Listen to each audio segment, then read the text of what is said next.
This is correct. Yes, sir, that's right. Oh. So do you want it the other way around?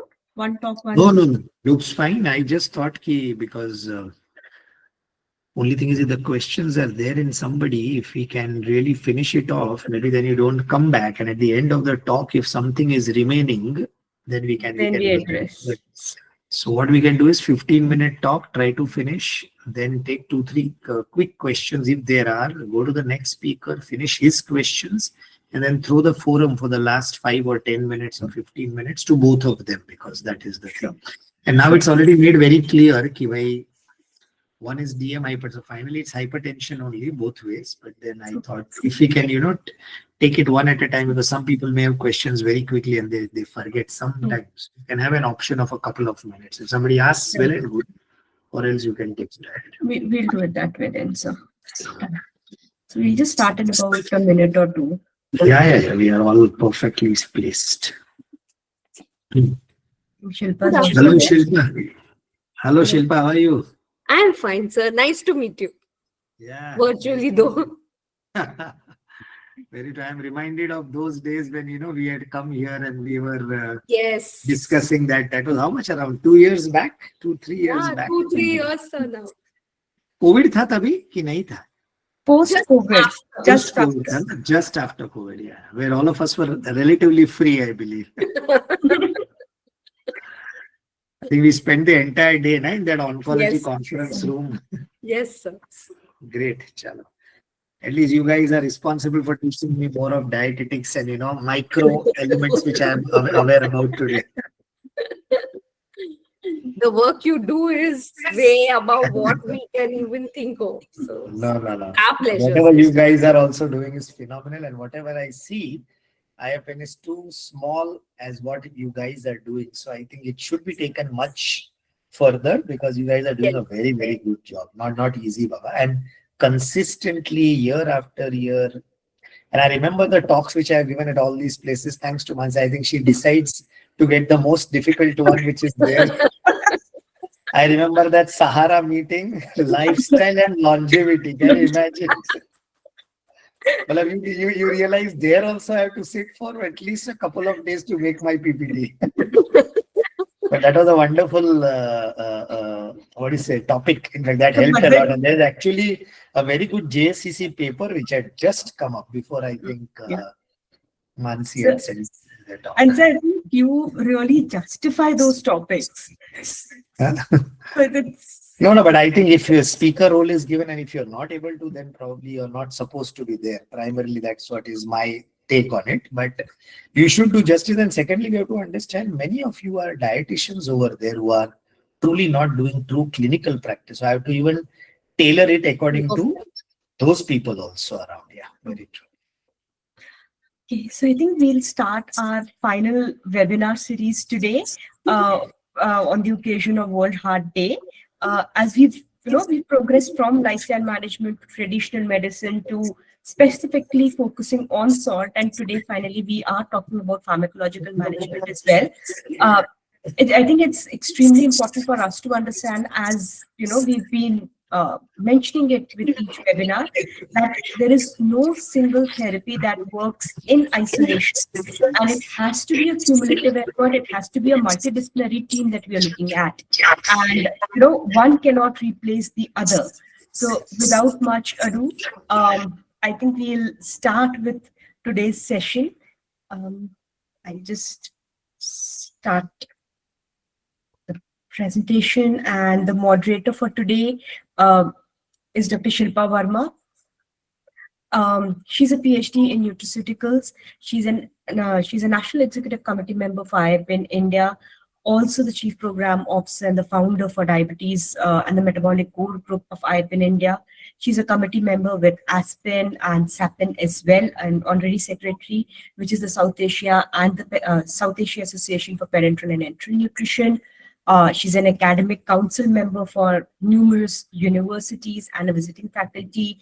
She's one of the one of the first few teachers for lifelong courses by ESPN that we have in India. She has number of publications, be it books or research papers in her name. And I think none other than her could have justified being here today to moderate this session. Thank you, Shilpa, for being here, and over to you. Thank you, Mansi. Happy Navratri to all of you. And it is really an honor and pleasure to be here today moderating this session. Kudos to you, Mansi, as Sir already said, that the consistency that you have, the passion that you have where it comes to cardiovascular diseases and nutrition, especially your work in hypertension, is really very, very, forwarding, inspiring, and you deserve all the accolades. If I have to, Mansi, move ahead, I would first like to invite all the, not only the dietetic fraternity, but also all the doctors, physicians, and all healthcare professionals to the association. We welcome you all to be life members of association. And why IAPN India? Because it is one of the leading clinical nutrition societies in India. And when we talk interdisciplinary care, we are looking at collabs. We are looking at not just the dietetic part of it, because individually, none of us can have, truly treat the patient to the best. We need to work together. We need the expert guidance of all the physicians and doctors. We need to have guidelines, webinars, workshops, which are available when we are talking about, membership to IAPN India. There are discounts to conferences, training, certification programs, opportunities to be leaders in committees as well as chapters, as well as core groups. We have such wide presence pan-India that you can be part of whatever you like to be in, whatever is your niche work, as well as, if you are more interested in the chapter, then in those chapters. 5,000 is the life membership for doctors, 3,000 for dietetic and allied healthcare professionals, paramedics, pharmacists, even nurses, researchers, and 500 is the yearly student membership. So welcoming all to IAPN India. And to introduce Dr. Rajesh Batani, sir, one of the visionaries. Now, our honor that he's going to mentor the metabolic core group. We look forward to your leadership, sir. And sir is a specialist in complex ablations, device implantations, complex coronary angioplasty, imaging guided PCI. Sir is a DNB cardiology teacher since last 10 years. And best original research across India at CSI Chennai for the Dr. DP Basu Award. Past president of CSI Pune, special focus on preventive cardiology, 10 international, 15 national publications, and has delivered talks at national and international platforms. What better day and what better opportunity could Mansi have provided? So we are honored to have you. Thank you, Shilpa, for your kind words of introduction. Thank you, Mansi, again for inviting me. And yeah, I can say that I am already a part of the IAPN family already since a year. And I think we've had a very, very close academic association with Shilpa as well as Mansi both. So coming to today's talk, which I'll try to see if I can cover in around 15 minutes, the topic given is going to be addressing prescription inertia in hypertension and the role of polypills. So next slide, please.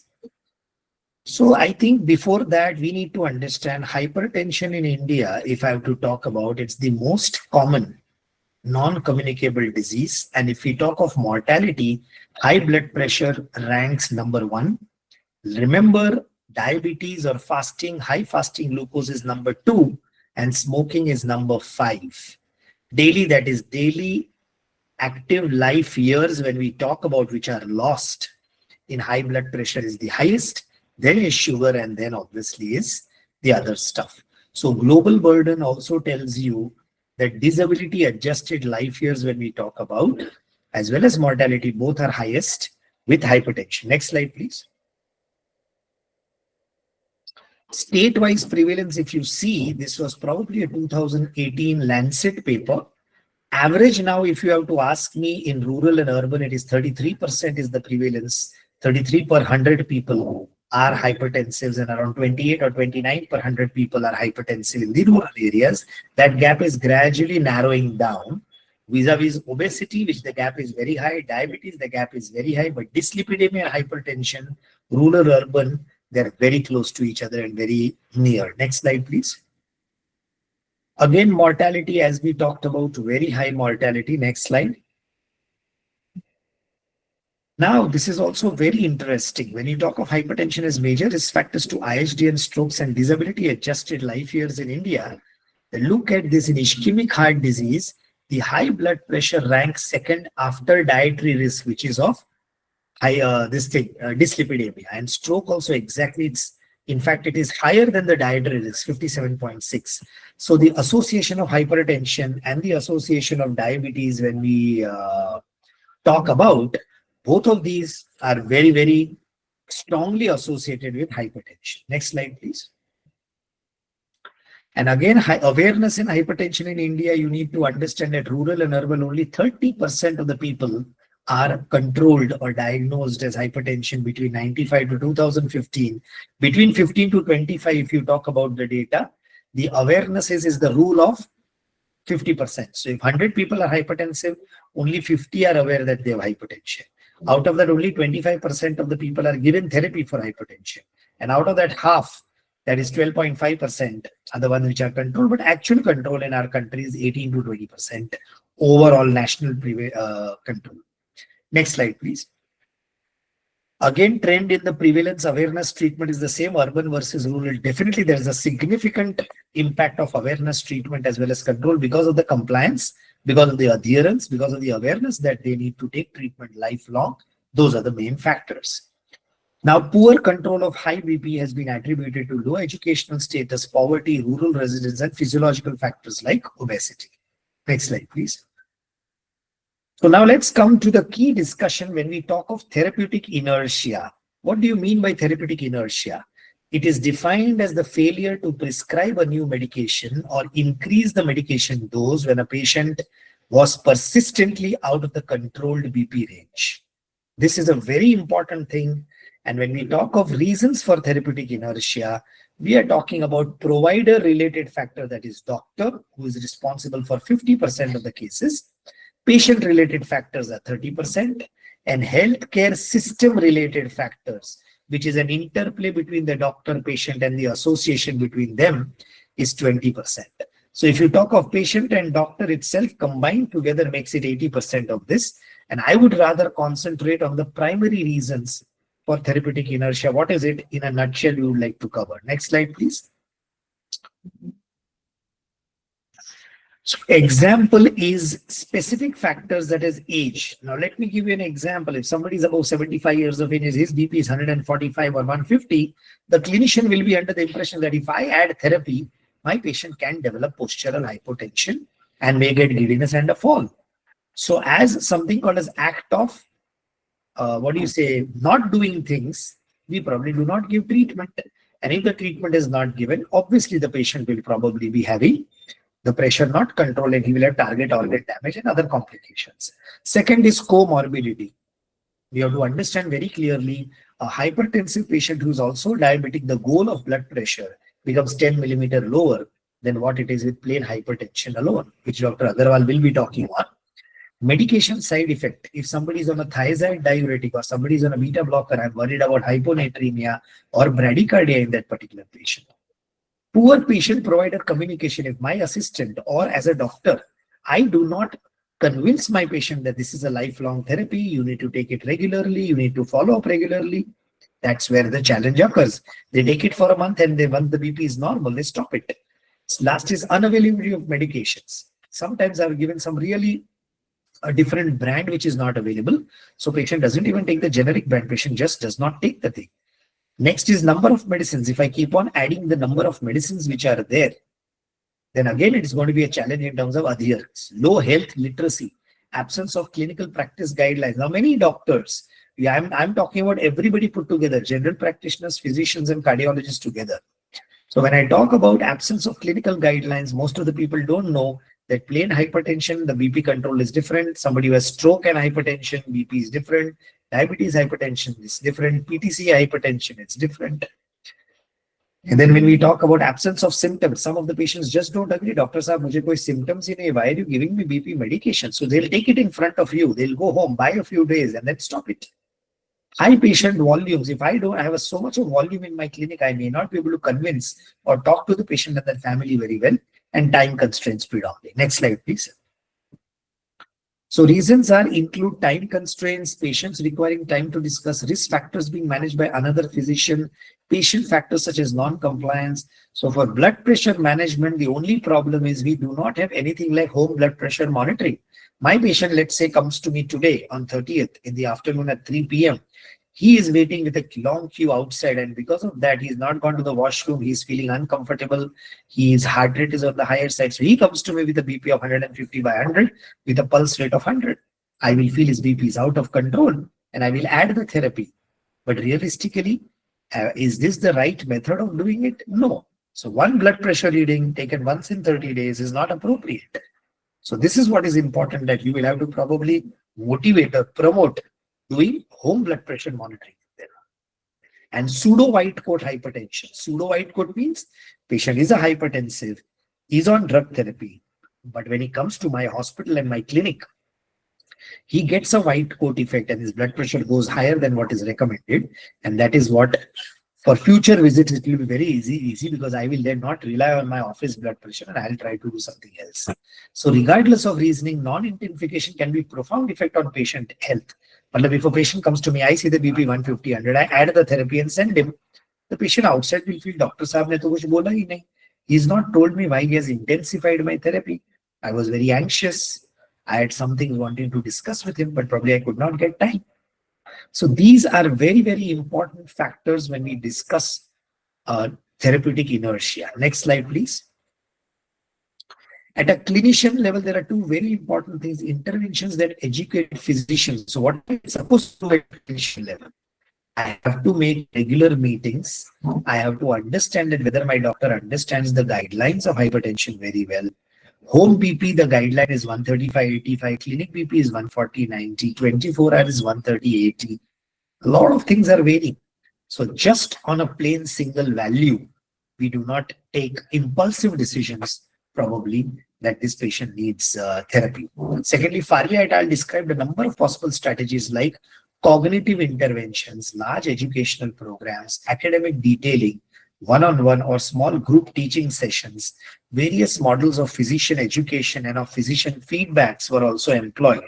These are very, very, very important because at a general practitioner level, let me tell you, it is exactly happens when I think a lady goes to a market to buy some vegetables. The fellow tells that this is around 20 rupee kg. And then this lady says, no, I'm not going to give you anything above 10. Exactly happens in the clinic कि doctor साहब मेरे को तो बहुत घबराहट हो रही है, मेरे ऑफिस में बहुत स्ट्रेस है, घर में बीवी या मेरी सास मुझे ज्यादा तकलीफ दे रही है, तो can we wait for a few days, doctor साहब? I wouldn't want to start treatment. And automatically the doctor feels, okay, you can wait for a few days, and those few days never end. So what are we supposed to do is, we are supposed to do a neutral method of diagnosing hypertension, and that is ambulatory blood pressure monitoring, which I do in almost all my patients who are new patients. So I will get to know whether this patient is a white coat hypertensive. Number two, whether the patient is true hypertensive, so he needs therapy. Secondly, is he a nocturnal hypertensive where I have to give him medicine in the night versus day? All those factors play a very important role to reduce therapeutic inertia, because once this is convinced and I discuss with the husband and wife or the mother and son, it becomes more like a family counseling, and both of them are convinced that I need to take medications, and this adherence will be very well maintained in the long run. Next slide, please. So this is an example, 27,652 Japanese patients treated with antihypertensive medications. If you see, the major factor for uncontrolled is very high pre-treatment BP and low number of drugs. That was the clinical inertia. So only less than 10% were treated with 3 or more drugs. So 90% are just on one drug. They're not increasing the dosage as well as the number of drugs. Thereby the patient is called resistant hypertensive. Next slide, please. Here also, improvement of non-adherence and reduction in the difficulty in the Athens clinical trial told us very clearly that communication is very important, intervention is very important, talking to the patient is very important, and that is why this will probably reduce the amount of non-adherence as well as non-compliance. Next slide, please. Now, home blood pressure control, just see non-HTC and HTC, straight away the control goes to 90+%. If you start doing home BP monitoring, these patients who are just 45% of them were controlled. Now 93.6 of these patients are able to achieve the blood pressure. This is again one of the studies in Japan done. Next slide, please. This is the Ohasama study actually. And here also health checkup, when you really start antihypertensive, look at the odds ratio 1.6 and subgroup with BP more than 160. And it remains like that 1 year later, 2 times the risk odds ratio of developing MI, heart failure and stroke. But look at this group 2 uncontrolled continuing antihypertensive treatment, odds ratio straight away drops to 0.83. Why? Because home blood pressure monitoring was done in group 2. Almost every day if you do, then your mortality reduces, odds ratio reduces by 17%. And if you do less than 6 times in a week, it is a reference value. That is 1.0. So no mortality benefit or no stroke benefit. So this just tells you that therapeutic inertia, majority of the times are from the doctor. You have to reduce the patient's therapeutic inertia by talking to them, explaining them, being very objective and very strong on what you want to do. These are the factors which will probably almost take away majority of the therapeutic inertia. Next slide, please. So now I will jump to the second part of my thing is the role of polypill. Obviously, polypill has a very, very strong impact on improving the compliance and adherence and reducing the resistance and reducing therapeutic inertia. But what it really tells you is completely different. Drug regimens with complementary activity, where a second agent is used to block compensatory responses to the initial agent or affect a different pressure mechanism, result in an additive lowering. So this is called synergistic effect. Like diuretic has got increased RAS activity and ACE inhibitor has a decreased RAS activity. Next slide, please. Now, what is the very important change is between 2013 and 18 is that when you want to start antihypertensive therapy, it is recommended to initiate with a 2-drug combination, with a single pill combination. The exceptions are only frail old people above 85 years of age. And number 2 is a patient who's just a grade 1 hypertensive. If the systolic BP is below 150, then only 1 drug will work. Otherwise, majority will require 2 drugs. Next slide. So drug treatment, what I'm trying to tell you, these are the guidelines. It is recommended to initiate antihypertensive, preferably SPC. Then it's recommended BP not controlled, but these are all class 1A recommendations. If you want to reduce CV events as well as reduce mortality and all the 5 major classes, you can use any one of them in today's era. But combination therapy work as synergy, and it is 1 plus 1 is not equal to 2, but it is 1 plus 1 is more than 2. So your blood pressure control is much better. Next slide, please. Now, combination therapy again tells you as a 1A recommendation with 2 first-line agents to be used if your average BP is more than 20/10. If the BP is 160/90 and above, you need to start 2 drugs. Next slide. Treatment pattern in Indian scenario, if you see, nearly 77% of the patient need more than 2 antihypertensive medications. Next slide. And even European Society of Hypertension has told very clearly initial therapy should be a dual combination of A plus C, that is ARB plus CCB, or a diuretic. And if step 2, if it is not, then triple drug, you add diuretic, CCB, ARB. And if it is resistant, then you go further. But this is the European Society of Hypertension guideline. Next slide, please. So this is very important. What is the importance of mono and combination? Response rate is very high. Look at the right side. Dosage simplicity is simple. Titration is medium. Tolerability high. Compliance high. Cost is medium. Overall BP control high. Let me tell you, India is the only country which has the highest number of single pill combinations with 2 drugs as well as 3 drugs. And you have varied variety of combinations, different dosages, different drugs, which you can use them. So I think our country is one of the best examples to reduce therapeutic inertia by virtue of combination therapy. Next slide, please. What does it do versus favors FDC because 1.84 is the relative risk if the combination therapy is not used and separate drugs are used. Next slide, please. Thus, the new paradigm is earlier the BP control better, and that is why early BP control with a combination therapy is better. Next slide. So, new evidence and guidelines regarding combination, what do they tell you is next. So, initiate therapy, combination therapy is 77, and the other one, isolated single drug therapy, is just 65%. Next slide, please.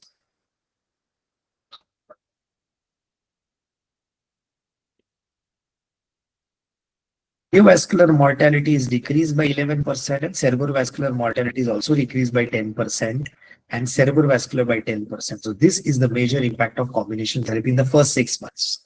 Next slide. And it reduces the non-compliance by 24%. So more additive, I think we can go to the next slide because we want of time. So instead of titrating monotherapy, so if you want to make telmisartan 40 to 80, don't do that because the BP effect will only be reduced by 5 millimeters. Instead, add an amlodipine to the 40 and your blood pressure reduction will be more than 10 to 15 systolic millimeter and 5 to 7 millimeter diastolic. Next slide, please. And in India, these are all the trials telling you that majority need at least 2 or more than 2 drugs in most of the cases. Next slide. To reach the BP target. Next slide. I think I'll skip this because these are all the guidelines for our understanding. Next slide. Yes, done. So now I'll just give you a very small briefing that we had done a very next slide. Mansi. These are the combinations which I'll not go into. Real world study. This was our study which was done one of our students. Prescription patterns in hypertension management patients. Next slide. So we had 253. Next slide. 253 patients who were in my OPD. Next slide. So they just wanted to analyze the controlled and uncontrolled patients and analyze their prescription patterns. Next slide, please. So objective was to want to know how many are under control, how many are off control, how many are on 2 drugs, 3 drugs, 4 drugs, and how many are, like that. That was the data. Next slide. Study site, it was a prospective in around 250 patients. This was just done very recently, December 24 to May 25. Next slide. Yeah, go ahead. Next slide. The result was, if you really look at below 40 year, 20% of the people were hypertensive, 40 to 60 years, almost 40 to 60%, and above 60, almost majority were males who were hypertensive. And here we had 33% female and 77% males. Next slide, please. Comorbidity, mind you, 73% had associated comorbidities and 26% had less. In that, majority of comorbidities were 53%, which is exactly apt for our next talk, which we're going to talk on. Next slide, please. So I will not go to the gender wise, but let me tell you last slide. Can you just go further? Here it is very clear. This is a varied picture, but let me tell you 68.3% were controlled out of 253. 173 were controlled patients and 31.6 were non-controlled patients. And in the controlled, monotherapy was in 1/3, that is 33%, and 67% were on combination therapy.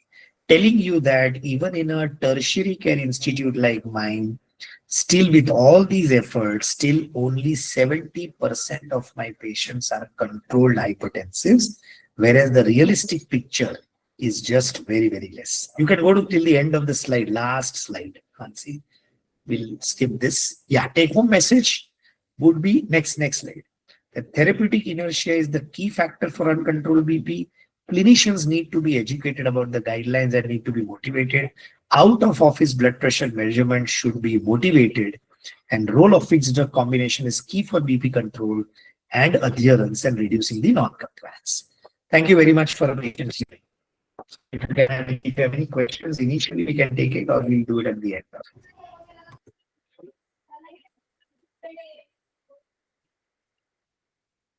Thank you, sir, for this wonderful presentation.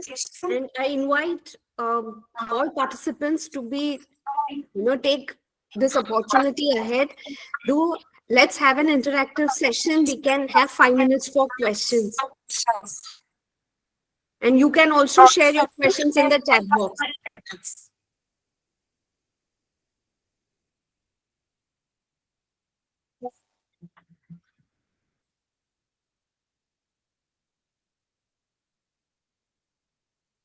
Sir, I think we can take it at the end of the session.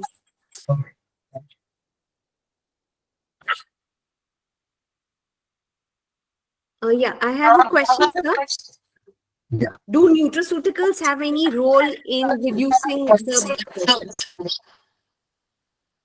Does nutraceutical have a role in the blood pressure? So as of now, I'm not aware about any study, but primarily on hypertension, I don't think we have it. Predominantly any nutraceutical which is going to act on the patient and is going to cause weight reduction. Let me tell you, 1 kg weight loss will be equal to 1 millimeter systolic and 0.5 millimeter diastolic reduction does occur.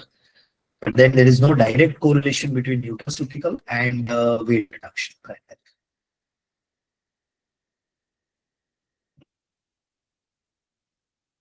I think Shilpa also is an expert in this. So, Shilpa, we'd like to hear from you as well about the role of nutraceuticals. So, this was out of syllabus. No. So, yes, there are a few researchers, if you go to, if you look up around magnesium, around omega-3 fatty acids, around somewhere cinnamon, also around turmeric. But again, all this comes with a context that we are talking antioxidants, right? And thereby, as Sir said, that yes, a decent weight loss is also a need. You can't be 100 kilo and on nutraceuticals and expect some miracles. But definitely there is a role of antioxidants because that improves the arterial health and thereby then helps in reduction of blood pressure, and definitely control salt, increase the potassium content in food. That also is important. We all, like most of us are dietetic practitioners here, and we know that we need to fill half a plate with vegetables and fruits. And that also comes from a context that potassium will help reducing especially the diastolic blood pressure. But then do we consume that much? I think that's very well said that, one, we don't really have extensive, robust studies on nutraceuticals. Uh, Unfortunately, a lot of confounding factors come into picture when we are looking at nutraceuticals. And yes, I mean, it is an overall lifestyle. And ultimately, I think whatever researches we do have, they've basically, I guess, indicated that the lifestyle interventions will reduce the systolic blood pressure by somewhere around 5 to 7 mm per hg overall. So, yeah, I think that's a fantastic question where we don't have a very straightforward, clear answer, as in it's a gray area still.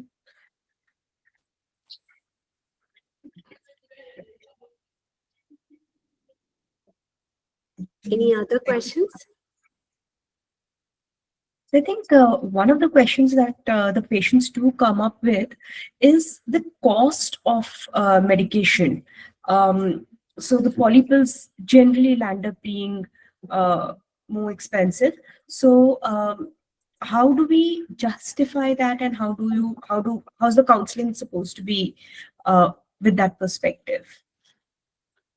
Okay, so Mansi, what normally truly, if you go to see a single pill of an 80 milligram telmisartan and an or a telmisartan 40 and a 5 milligram amlodipine will probably be equal or lesser cost when you talk in combinations. So combinations, once they are already being made by the company, they make it a little cost effective than the isolated combination of two. And the main advantage is that the patient has to supposed to take only one tablet. Number two, these are all long acting drugs. So your both the drugs are 24-hour acting. So if I take it at 8 a.m. today, I'm ensured that if I take the drug by 8:15 tomorrow morning, my BP is going to be fairly controlled. So I think the combination therapy in India is definitely cost effective. In US and UK, it is not, or the Western India. So maybe I think here our patients actually are more happy to take the medications which are a combination therapy, and that would rather help for adherence as well as compliance both. That's how it is. Okay, thank you. Any other questions, anyone? If Yes, ma'am. Thank you for sir for the wonderful session.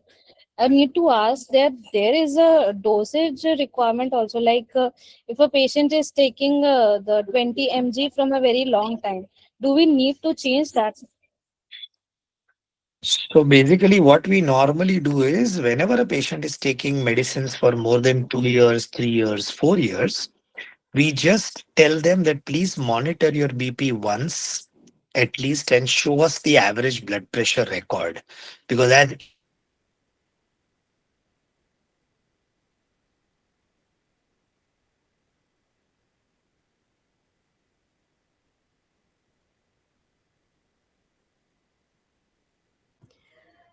I think Sir has dropped I off think, because yeah. has Sanjay Sir joined? I don't- No, Sir's back again.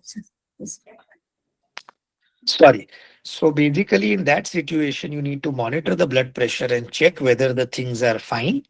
And you probably tell them that you need to monitor the BP. If the BP is fairly okay, you may not require to escalate therapy. And if it is higher, you may probably definitely need to escalate the therapy. But that is all subject to what is your blood pressure at that particular time. And don't rely on one value. Either do ambulatory BP or do home blood pressure. Means multiple readings should be done, whichever way you do, to then let the clinician take a call whether you need to escalate therapy or de-escalate or remain the same. That's how it is. Okay. Thank you, sir. Thank you. There's one, I think, last question we can take. Is it safe, Sir, to have a combination therapy than a single drug? Yeah, so the point is the synergistic effect. So I give you an example. Tell me certain if it is 40 and I want to make it 80, my systolic BP will only come down by 3 to 4 millimeters. But if I take tell me certain 40 and amlodipine 5, my BP comes down by 10 to 12 millimeters. So literally it is a 200 to a 500% reduction in the blood pressure with a combination therapy. Number two is when you I'm using two drugs in combination, they act at two different levels. Calcium channel blockers are vasodilators, ARBs are RAS inhibitors. So two different sites when you act upon, the effect is far better and it is remains long term. So I think combination therapy is the way forward. When you want to start therapy, I normally start it separately because I don't know whether I'll have to escalate the dosage. But at the end of 1 month, when I'm sure I'm not going to escalate my therapy, I straight away come to a combination. Or if my BP is 160 to start off, I straight away start combination. I'm sure this will probably help the patient also from compliance, adherence, side effect profile. Amlodipine causes edema. Telmisartan reduces the edema of amlodipine. So rather they are synergistic not only in the effect, but synergistic in the side effect. One fellow prevents the side effect of the other drug. And that is also a very, very important benefit that the patient doesn't have to discontinue calcium channel blockers if I'm using them individually. So those are the advantages. Thank you so much, Sir. Thanks.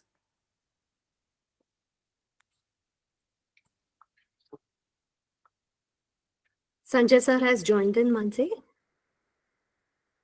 Okay, then we go to our next topic and the next presenter.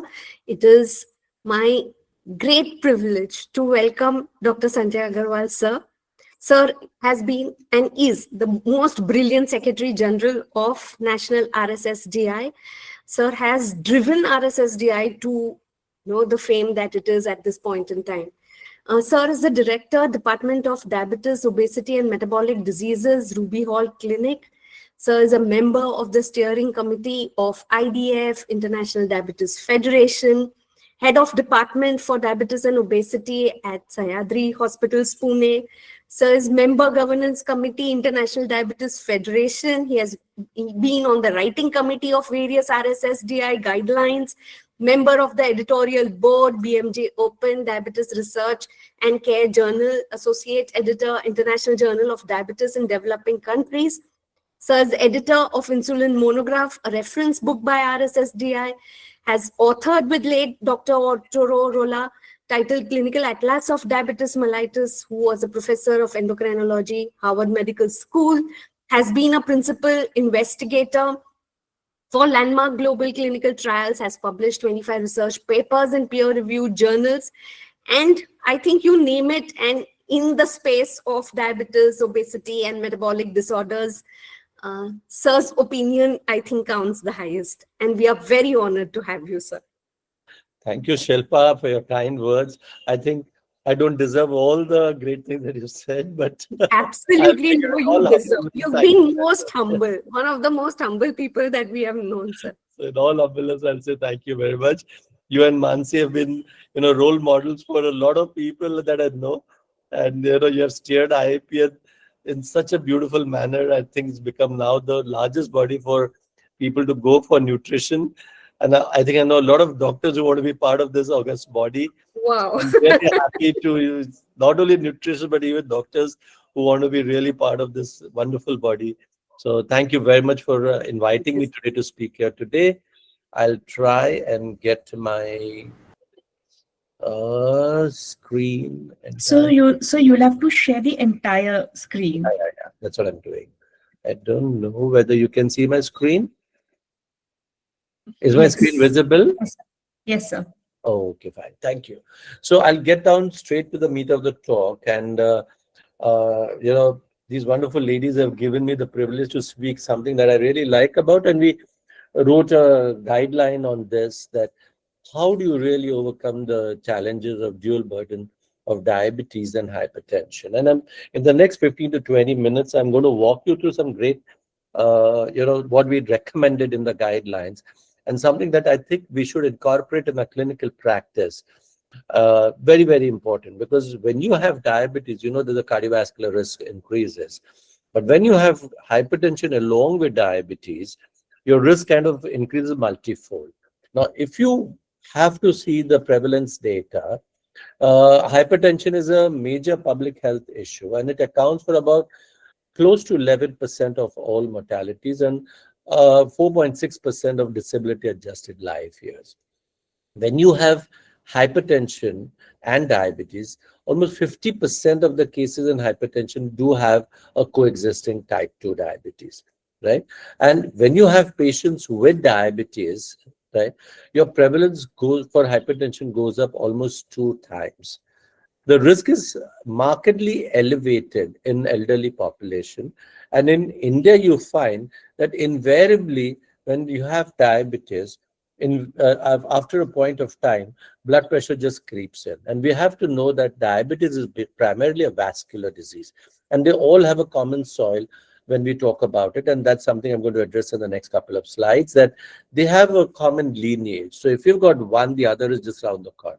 And you have to keep a close watch on this. Now, both, as I was talking about, a common lineage, because they all results on part of the metabolic syndrome. So while you have, obesity, insulin resistance, increased sympathetic nervous system output, RAS increase, all these are fine, right? You have altered renal sodium handling and altered immune responses. And then we talk about inflammation. And these are common pathways for development of diabetes and hypertension, right? So if you have one, the other is always almost going to be there. And there is a complex cause-effect relationship between the two. Other thing that I would like to bring up is, we know today that there is a very strong correlation between obesity, visceral adiposity, and insulin resistance as the main pathogenic factors. So if you just look at all your patients, if you just ask them to lose weight, I'm just saying one parameter, that you ask them to just lose weight and you ask them to lose 5% of their weight, you'll find that invariably it translates into reduction of the systolic and the diastolic blood pressure, systolic more than diastolic blood pressures, right? And when you look at what does these sort of, common pathologic pathways lead to, it causes a lot of arterial stiffness, and it causes a nephroparenchymal hypertension. And a lot of that nephroparenchymal hypertension comes from the RAS system, out you see there. Now, because we know that diabetes and hypertension both causes a vascular damage, these are very, when you have them for a long period of time, you have to keep screening them for, renal dysfunction, retinopathies. These are all vascular problems, right? And you need to get aggressive in terms of your blood pressure lowering by using a combination of antihypertensive drugs. Now, these are some of the other overview of factors and mechanisms for blood pressure regulation that we've got. And if you look at a host, so I don't want to get into the list because a number of things influence. So you've got environmental factors, you've got lifestyle. From our perspective, these are the most common factors that we need to advise a patient. I mean, drugs are good, but unless you have them, you know, curtailing their smoking, appropriate diet, you've got the DASH diets that are there, ask them to get more active. Look at the sleep quality, because there's a direct correlation between obstructive sleep apnea and hypertension. And if you correct the obstructive sleep apnea, then you may find that the blood pressure control also tends to improve.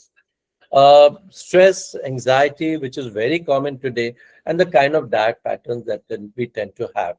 These are all common sort of, common pathways and for blood pressure improvement. Now, genetic factors are there.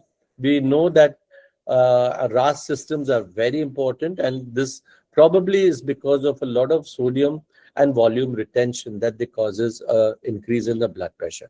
And that's perhaps the reason when you do a RAS blockade, and Rajesh had just mentioned the effect of telmisartan.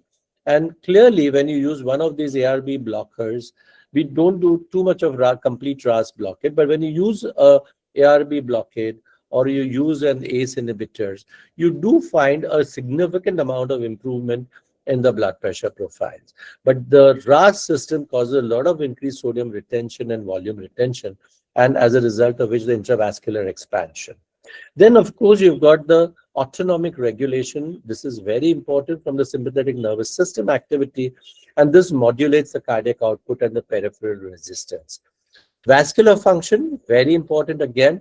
And you've got a host of, biomarker, you've got a lot of inflammatory markers, endothelins, nitrous oxide, natriuretic peptides. They all sort of cause a vascular stiffness. Now, couple that in the elderly population, you've got a lot of arteriosclerotic disease, which stems from atherosclerosis. And you may find because they have a lot of vascular stiffness, these patients are prone for isolated systolic hypertension. Then, of course, today we know that metabolic influences are important, and there is also, just as I said, that diabetes and hypertension go together, obesity goes with it. You also have patients who've got NAFLD and NASH that has now been equated to cardiovascular risk and other metabolic complications, including hypertension. And then, of course, there are a number of other things like adiponectin, gut microbiota, dysbiosis that happens. These are all sort of some of the factors, but these are some of the important things. But if I have to sort of sum it up, and why do we really think that diabetes and hypertension are important? Because it is, both of them are very high cardiovascular risk. We know that common risk factors are genes, insulin resistance, dyslipidemia, obesity. And there is a bidirectional relationship between diabetes and hypertension. But what they lead to in the vasculature is increased aggressive atherosclerosis, endothelial dysfunction, vascular inflammation, vascular fibrosis, and arterial remodeling. So this is the basis of all micro and macrovascular disease, which leads to increased risk of cardiovascular disease. Now, we need to have certain cutoff points. And if you look at history, these are some of the guidelines in the past for the blood pressure recommendations that they had. Now, earlier than 2013, the cutoff points were much higher, but a structured guideline that we really developed was with the ESC ESH 2013 guidelines, where they said that your target goal should be less than 140 by 85. So over the years, if you see over here that, all the societies in the past to present.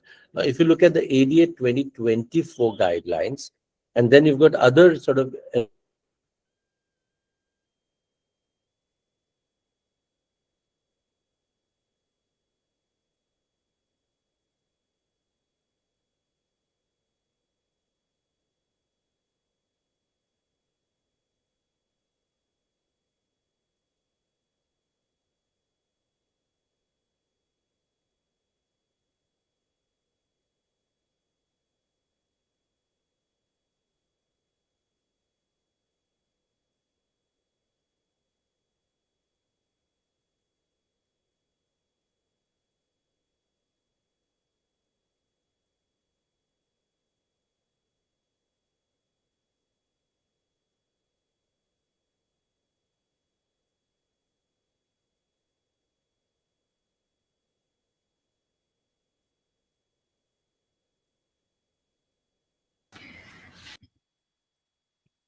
I think there's a connectivity issue with Dr. Agarwal. Just give us a few minutes and we'll get reconnected.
I'm sorry, I got disconnected somehow. Uh, yeah, so I don't know, realized. where was the last that you heard me? So if you could share the slide, I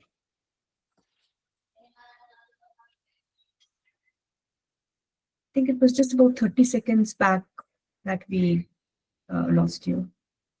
Where did you lose me? Tell me that. Um, yeah. So this slide was no. So yeah. So here. Yes, sir. This one? I start from here? Right. Right, sir. Okay, I'll start So from here. gut microbiota, we've done this. This slide was done. This was done, sir. Mechanisms why you get a blood pressure dysregulation to happen, particularly in patients with diabetes. And these are some of the listed reasons for dysregulation for blood pressure control that happens in the body. So you may have lifestyle factors like a bad diet. We are a very salt sensitive population, and patients who tend to have a lot of sodium consumption, salt consumption, we obviously need to advise them salt restrictions, and that we're going to address it at some point of time. Correction of risk factors like smoking, alcohol, we need to make them more active. And there is a direct correlation between obstructive sleep apnea and hypertension. So all patients who've got potentially symptoms of obstructive sleep apnea should be screened for hypertension and prospectively followed up for elevation of their blood pressures. Because we know that all these lifestyle factors and stress, important in today's life, people do tend to have a lot of mental stress, and these could be potential one of the risk factors for development of hypertension. Then there are obviously genetic factors and RAS, system dysfunction. So when you have a RAS uplinking, then you get an increased sodium absorption and volume expansion to happen. So intravascular volume tends to expand, and that results in increase in the blood pressure. And then, of course, autonomic dysregulation by the sympathetic nervous system activity, where it increases the cardiac output and peripheral resistance, thereby causing increase in the blood pressure.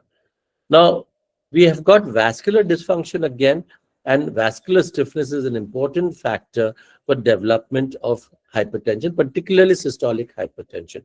And this is very important in the elderly people when they have got a very stiff arteriosclerotic arteries, and that directly leads to isolated systolic hypertension. It has to be as aggressively treated. Okay. And then, of course, you've got glucose and lipid metabolism, which tends to cause a lot of insulin resistance. And add to this the list that today we're seeing a lot of obesity, and we're looking at a lot of patients with fatty liver disease, which directly tends to have a relationship with occurrences of cardiovascular risk and hypertension. Other sort of, some of the less important ones, of course, immunoinflammation, gut microbiota, prostacyclin and adiponectin. All these are sort of other sort of factors that tend to modify. and cause modulation of the blood pressure to happen. But in a nutshell, as I said earlier, that there is a common linkage between diabetes and hypertension, and there is a bidirectional relationship they tend to have.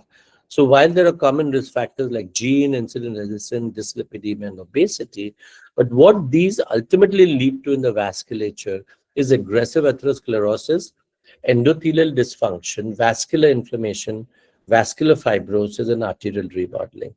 So this is a perfect nidus for development of micro and macrovascular disease, thereby increasing cardiovascular risk and hypertension. Now, various societies over the years have given cutoff points of what a good control of blood pressure should be. And I'm sure Rajesh must have addressed this too, but I want to reiterate this once again. So if you look at earliest in 2013, the European societies recommended a target blood pressure of less than 140 by 85. Over the years, as you can see from either updating their own guidelines or other society guidelines, we did follow the JNC 8 for a long period of time. But now the latest guidelines that have come in 2023 and 2024, they both recommend a target goals of less than 130 by 80. And the caveat to this is it can be safely achieved, because any patient, when you're intensifying therapies, do tend to have problems with the treatment. And we shouldn't end up giving more harm than good. Particularly in the elderly population, when you're doing a lot of polytherapy, the risk for postural hypertension tends to go up, or orthostatic hypertension tends to go up. And these people may end up getting falls. Don't try and aggressively lower the blood pressure in a very short period of time, because it can cause a relative organ ischemia, thereby causing more problems. So if it is a chronic hypertension, bring down the blood pressures gradually and don't look at a precipitous fall of the blood pressure. This is a guideline that we published from the RSSDI on managing hypertension in patients with diabetes. And we have kind of summarized as to what should be done when you have hypertension in presence of diabetes. It's a good paper, and I urge all of you to read this paper. But I'm going to refer to the AHA 2023 guidelines or classification for blood pressure, because they've brought down the cutoff points of normalcy and abnormalcy, and obviously the point of time when we should start addressing treatment for an individual patient. So normal is regarded as less than 120 and 80 diastolic.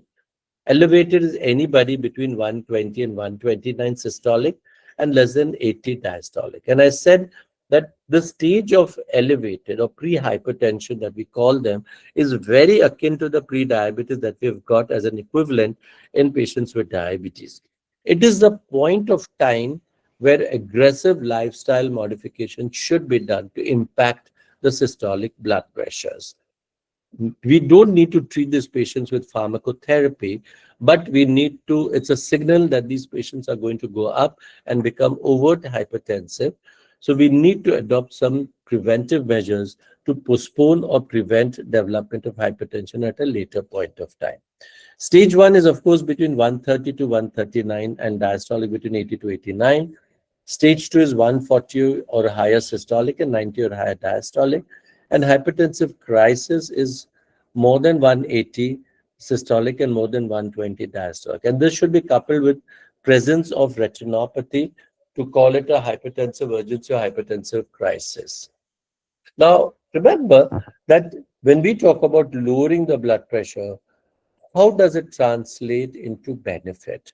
And various studies have shown that every 10 millimeter drop in systolic pressures in a patient who's got hypertension is associated with 12% reduction of complications related to diabetes, 15% reduction in mortality due to diabetes-related complications, 13% reduction in microvascular complications, 11% reduction in the risk of myocardial. So in a broader sense, 10% reduces almost 10 to 15% of all diabetes-related complications, including heart. So we don't now talk that you need to bring down large numbers. You say, okay, if your pressures are high, how much will small changes matter? And here you've got the data to show that every 10 millimeter change can lead to a lot of significant change in the morbidity, comorbidities occurrences. These are some of the comparisons of goal blood pressure and initial drug therapy that have been recommended in different guidelines. And some of these guidelines are older. We have probably changed a lot of this today, given the current antihypertensive medication list that we've got. We're spoiled for choice, and I'm sure today it's very difficult for somebody not to achieve a good blood pressure control. Yet we do have subset of patients who tend to fail, and they tend to have a high blood pressure leading to end organ problems, right? But our goals should be, we should try and reach them. When you've got anybody who's not responding for more than 3 months on more than 2 or more maximum doses, then these are patients with resistant hypertension, and they're a separate class altogether in terms of the treatment that we need to advise them.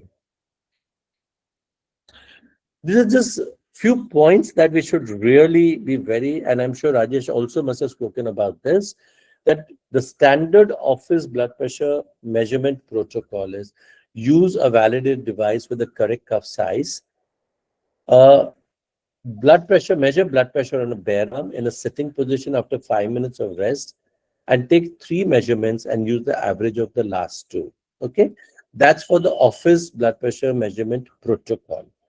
Then you've got, of course, the home blood pressure monitoring recommendation, where you measure for 7 days, morning and evening. You need to validate it by an upper arm cuff and discard the first day reading, because invariably it will be on the higher side. And we see this very often when we hook up the patient on ambulatory blood pressure monitoring. The first day is always on the higher side till the patient settles down, and then he's able to cope with it very well. So discard the first day's readings, use the average of subsequent readings. And what does the ABPM help us with? So I talked about office, we talked about home. Now, home obviously is very important because, you know, people, you can factor in what we call as a white collar hypertension, where they tend to have good control at home, but when they visit a clinic or a hospital, the blood pressure tends to go up. So you need to have a proper sort of, recommendation that we need to give our patient. Ambulatory blood pressure kind of helps us because masked hypertension, when patients have got a lot of blood pressure variability, patients who've got asymptomatic hypertension, right? Or patients who've got a resistant hypertension, then they are well diagnosed with ambulatory blood pressure monitoring. It's not at all expensive today. It's very cheap. And you do diagnose them, particularly in patients who wake up with a headache in the morning, patients who've got, uncomfortable, who've got a asymptomatic left ventricular hypertrophy. These are all patients where they have a masked hypertension, and you need to identify them clearly. And that can only be done by using an ambulatory blood pressure profile. These are some of the flowcharts for blood pressure measurement protocol, and then I'm not going to get on it because there's very little time. But what is important is that you need to have 3 readings that should be spaced out, and you need to take the average of the 3 readings to tell you what is the blood pressure that you've got of an individual patient. And then, of course, if his blood pressure is increasing and it increases more than 10 millimeters, then that's a level of concern that we tend to have, and we need to step in at the earliest at that point. Cardiovascular risk is diabetes is known. As I said, that we do have, these are all common in patients with diabetes, and in some sort of thing, we say that diabetes is a cardiovascular risk equivalent. So who are the patients whom we term as very high cardiovascular risk?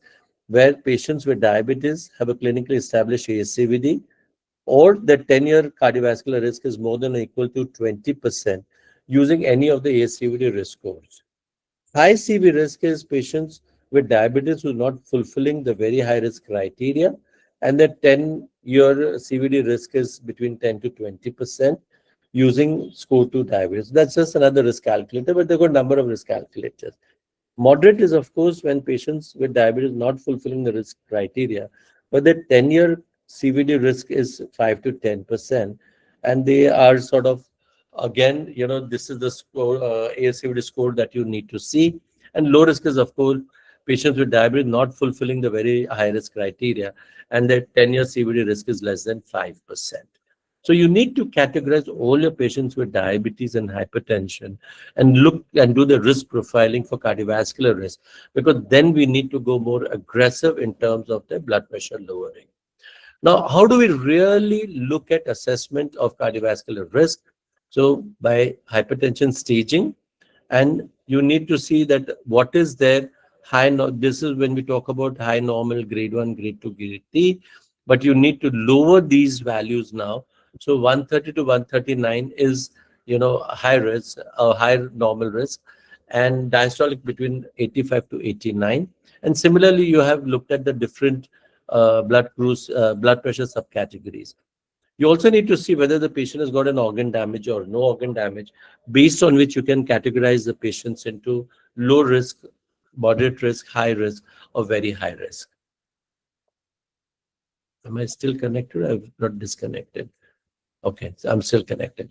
Now I'm just going to get into the some of the treatment areas. We're talking about DASH diets, where you can have, and more than me, I'm sure, Mansi and Shilpa are better persons, but in broader sense, you need to have 4 to 5 servings of fruit, 4 to 5 servings of vegetables, 6 to 8 servings of whole grain, 2 to 3 servings of low fat and fat-free dairy products, 6 or less servings of meat, chicken, or fish, and 2 to 3 servings of heart-healthy fats and oils. So this is what actually terms as the DASH diet. But more important is you need to give salt, and since we are a very salt-sensitive population, we need to curtail. We can have an entire day's salt consumption between 3 to 5 grams, and not exceeding that, which includes your cooking salt also. I've talked about DASH diet, alcohol restriction to not more than 2 drinks for men and 1 drink for women. Physical activity, you need to encourage moderate intensity physical activity for 30 to 45 minutes. Weight loss, even a 5% weight loss is great. 10% is even better. Sodium restriction, as I said, to 3 to 5 grams per day. And smoking cessation, it's a very important factor in terms of blood pressure control. There are various sort of interplay of the systems, and we've now got a host of antihypertensive agents which tends to work at different levels. So you've got, of course, the ACE inhibitors and the ARB blockers. Then you've got alpha and beta blockers, and you've got these drugs that modulate the sympathetic nervous system activity and they cause vasoconstriction or vasodilatation, vascular remodeling. And you do find that through the RAS activities and diuretic, we reduce the vascular tension, we reduce the amount of sodium reabsorbed, we improve the cardiac contractile force, and ultimately alter the peripheral vascular resistance and the circulatory fluid volume. So these are very important mechanistic views to understand where an individual antihypertensive agent do tend to have the effect. So we're looking at the effect of diuretics on the amount of sodium handling by the nephron. We've got calcium channel blockers, which are potentially vasodilators and can alter the vascular tension. Then we've got, of course, the ACE and the ARBs and the alpha and beta blockers, which tend to modulate the sympathetic nervous system activity, or they tend to sort of cause a lot of changes in terms of their blood pressure medicine requirement. Okay, does combination therapies help? As I said, and Rajesh re-emphasized that point, that single therapy moving on to 2 drugs of the same class does not give you an added benefit. When you combine 2 drugs from different classes, then they do tend to have a benefit. So if you look at all these combinations, ACE and a diuretic, it reduces incidence of stroke or TIA, diabetes, hypertension, which translates into 28% reduction in strokes, 9% reduction in micro and macrovascular complications, and 34% reduction in CV events in a hypertensive elderly person. And then hypertensive in more than or equal to 70% or 70 years, then you need to, once you control it, reduces the non-fatal stroke to about 28%. Calcium channel blocker and diuretic in hypertensive reduces CV events by 27. You've got ACE calcium channel, you've got a beta blocker, which diuretics, and these are all get you at least 40 and above 40% reduction in cardiovascular risk. Uh, then you've got, of course, the ARB and calcium channel blocker, where it reduces about 14% reduction in the systolic blood pressures, and they also lower the incidence of cardiovascular events. I'm just going to come to the end of my talk and talk about individual characteristics. So here I'm talking about sort of what is the recommendation for diabetic hypertensive in terms of treatment. So you need to always individualize therapy based on patient characteristics. It's although we may give guidelines, but it's at the end of the day your discretion to understand what works best for your patient. And is there any sort of way that we can use combination therapies if the patients do not respond adequately to lifestyle, then and dietary therapies and exercise, then what is the optimum time that we need to start drug therapy? And starting combinations gets you to better blood pressure lowering and control, obviously. So they've used as ARBs and calcium channel blockers. They've used all kinds of combination from the list that I gave you earlier. As Rajesh said, that when you double the dose, you get only marginal benefit. But when you use two drugs of different classes, your blood pressure lowering is much higher. Okay. ARBs should be preferred, and we now talk in guidelines that ARBs should be given in ACE intolerant patients. That's where the indication for ARBs lie. And but in effect, these are used interchangeably. So you may use an ARB instead of ACE, and ACE interchangeably with ARBs. Both have got potentially good blood pressure lowering effect. What about calcium channel blockers? And you've got host of calcium channel blockers that are available today.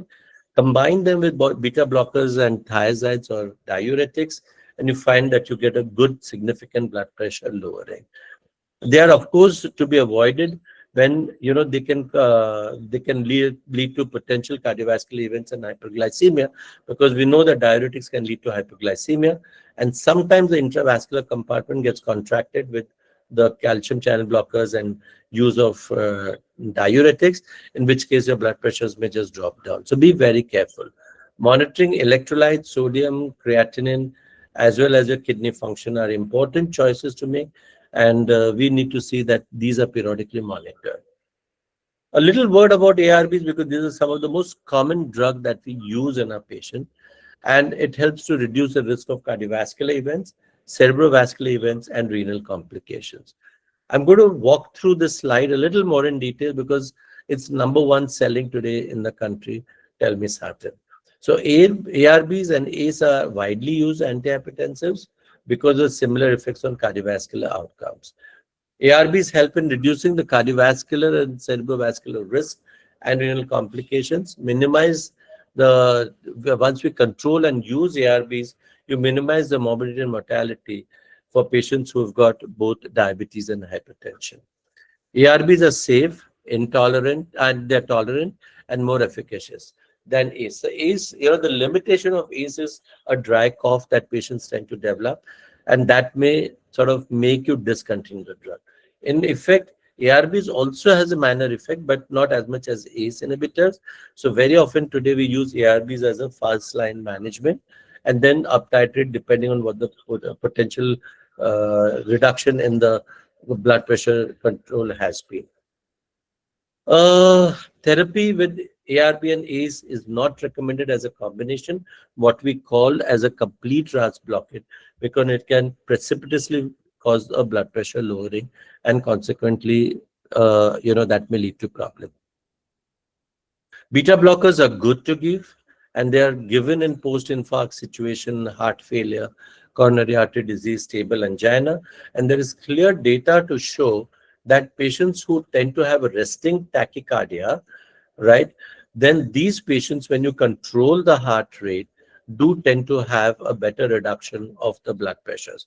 So patients who've got a sympathetic overactivity, patients who tend to be tachycardic at rest, and they have hypertension, these patients are absolutely prime indication to use a beta blocker, and we tend to use a selective beta blocker in these patients. Calcium channel blockers, again, are first line, and we use them a lot. You've got a host of calcium channel blockers that are there, and you've got data to show that they do tend to have a preventive effect on stroke, coronary events. They reduce the morbidity and mortality.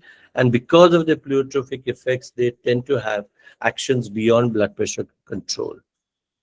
Diuretics again are used, and these are particularly used in patients who have got a high sodium load, elderly patients, patients who have got systolic hypertension. They respond extremely well for patients with the diuretics. And they're also used, for patients with resistant hypertension. You may use a low dose spironolactone along with diuretics as one of the drugs for control of resistant hypertension. This is summary of recommendations that we've got, and ACE, ARBs, calcium channel blocker, and diuretics. In the ARBs, you've got telmisartan and azilsartan with great data, and this can be used as first-line agents. ACE inhibitors, you can use in patients who have got ACE intolerance. You can use, combination therapies or ARB-based therapies. Calcium channel blockers, cilnidipine and amlodipine are commonly used, and diuretics are, of course, given for elderly resistant hypertensive patients. These are all great drugs to use in combination or singularly, and they can be used in patients with prior history of cardiovascular disease, kidney disease, or complications. So I end up my talk with saying that systolic hypertension is more common in diabetes as a strong predictor of cardiovascular events. 65% of patients with diabetes have systolic hypertension. Diabetic patients are more likely to be non-dippers, and therefore office BP measurements do not reflect the real cardiovascular risk, and you can only detect these dippers and non-dippers on ambulatory blood pressure monitoring. We need to see that, patients, we don't miss out patients with white collar hypertension or masked hypertension, and the best way to do that is using the ambulatory blood pressure. And then clinical inertia is a problem which Rajesh talked about, and we should be focused to see that we don't miss patients and ask them to better control. Pedal edema may be because of calcium channel blockers, so be mindful. And, when we have patients with diabetes, use with caution beta blockers and diuretics because they may mask hypoglycemia, so you need to be very mindful. I want to thank you for your patient listening and invite all of you to the IDEC meeting, which is going to be held at the end of the month, end of October from 24 to 26. I'm sure we've got a great scientific program which all of you will enjoy to listen to. Please come and we'll be happy to have you on board. Thank you once again. Thank you so much, sir, for such an in-depth, sharing of the understanding and the science. We all know hypertension, diabetes, obesity are like a triple epidemic, I would say, in India. And right from lifestyle to therapeutic management are important. Any questions from the audience for Sir Sanjay Agrawal, sir, as well as Rajesh Badani, sir? I think there's one question in the chat box. I'll just read that out. It says that, is there a significant difference between a short and tall person when it comes to the blood pressure readings? So I think it's based on the arm circumference more than height of an individual. And we say generally the cuff, the circumference should be 2/3 of the arm circumference. The width of the cuff should be 2/3 of the arm circumference. So I don't think it's, it's related. I don't know if Rajesh has some view about this. I'll be happy to listen to Rajesh about it. But we say that we have a more better correlation in terms of cuff usage, in terms of circumference of the arm. But whether height of an individual has a correlation, maybe I'm not aware about it, so Rajesh can enlighten. Height of the individual, I don't think is directly related to this thing primarily, but I think this is more on the semantics that, when you talk of giraffes, they have the highest blood pressures because from the neck to the body, the pressure rise vertically is very high. So that is what somebody might think about the height. But as far as we are concerned, what sir mentioned is absolutely right, that you need to have the arm circumference. And you have to have the cuff which is appropriate for the arm circumference, but nothing related to the height that it causes.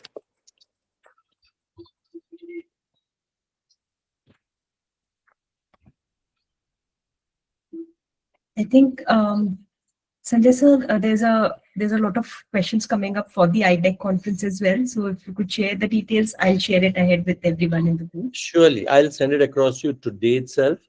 And I would love to invite all of you to come. We'll be very delighted to have all of you come and deliberate and have a lot of interaction at the IDEC meeting. So please do extend our invitation to everybody, whomever you can in the group. Yeah. And I think we can wrap up.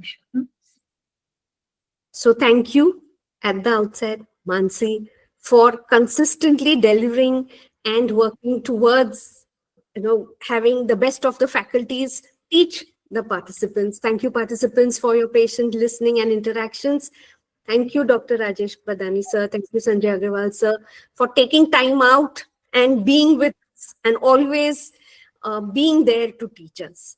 Thank you. Thank you so much. Always a pleasure to be part of this group. Thanks a lot. Thank you. Thank you, Dr. Agarwal. Nice meeting you, though virtually. Thank you. Always pleasure to talk to you. Thanks. Chalo. Thanks, Mansi, and great, I think. All the best. Thank you, sir. Good.